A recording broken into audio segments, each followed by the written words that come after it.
Hey everybody, Joe at Bumbling Acres here. Hope y'all are doing well. One of the joys of raising animals is really the interaction between you and the animal. And we raise ducks, geese, turkeys, chickens, and pigs on our property, and dogs and cats. Dogs and cats are our pets. But one of the fun things when you raise pigs, this is Oats, the hog's behind me. But one of the things about pigs are actually exceptionally bright animals. They're very, very smart.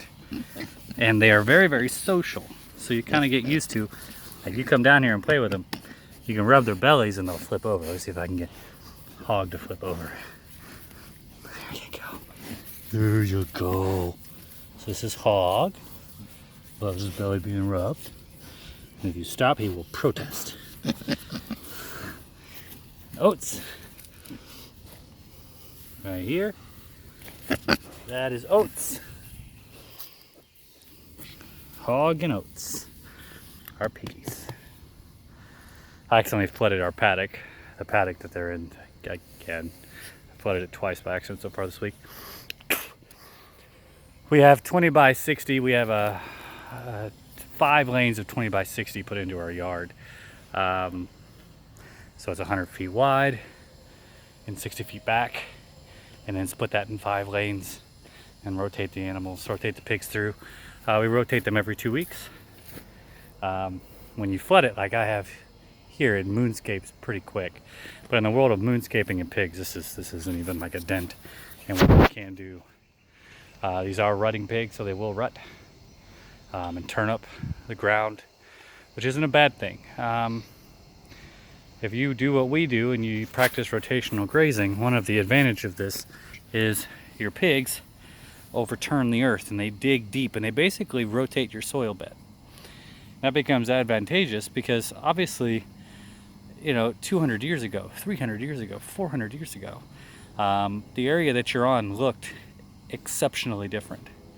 And those seed beds that were in place before then are laying dormancy within the bed. So it's possible, when you rotationally graze, that you will awaken seed beds that are there in your own property.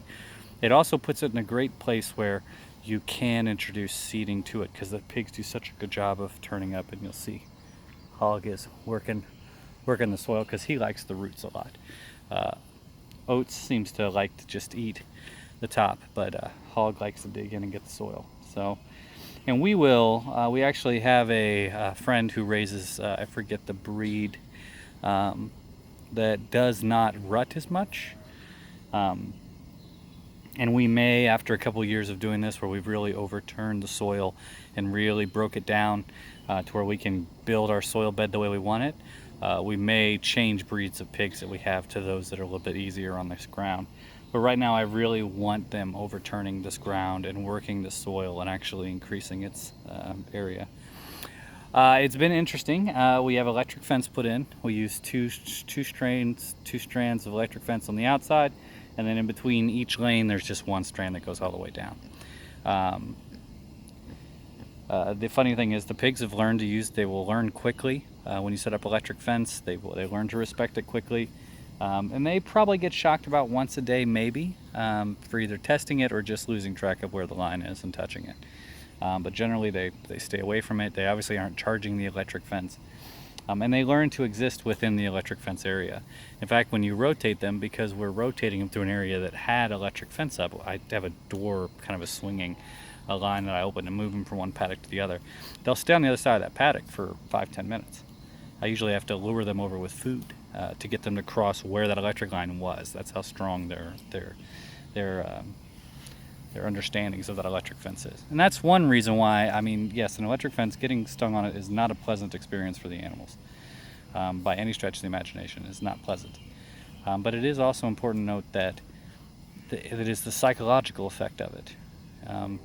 They get shocked a couple times and they don't get shocked much. They learn. It's been kind of funny because generally what you would really want when you're rotating pasture is to rotate your animals through.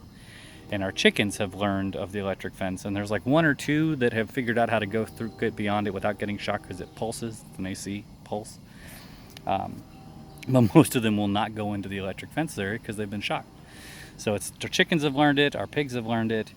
You know, so far this has been a great system for us to have, and I'm very, very happy with our electric fence. But that's just me hanging out with the pigs on a Friday night. Date night. Me and the wife ran some errands. I'm actually about to go check on. I had put our meat birds will be finishing. We've got 10 Cornish crosses that we weren't going to raise Cornish crosses this year, but we came across someone who had some extra stock, and we went on and picked them up. Actually, Alicia from Providence Homestead. If you don't know them, you should. You should look up their site. She had extra Cornish crosses, and we went on and took 10 of them, and we've been raising 10, which we'll butcher this weekend with actually Alicia and her husband Matt are coming down. So we should have a pretty good turnout. And what I have done for our area, here's our meat bird enclosure that they've been on, and you'll see the reason I don't really care much for Cornish crosses. Very little of this green earth has been used.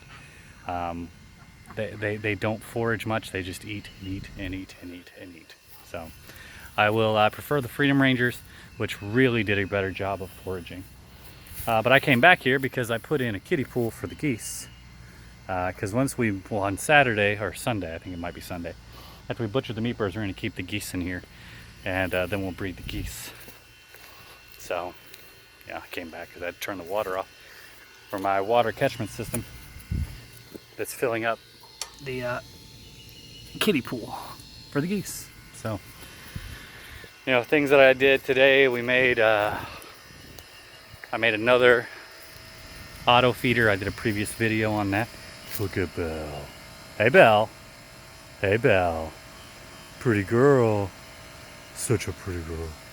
But I made a couple automatic chicken feeder videos. The meat birds took to it really quickly. Our regular birds, they're taking a little longer to figure it out. Oh, and I'm pouring water out of my system because I have another one filling up.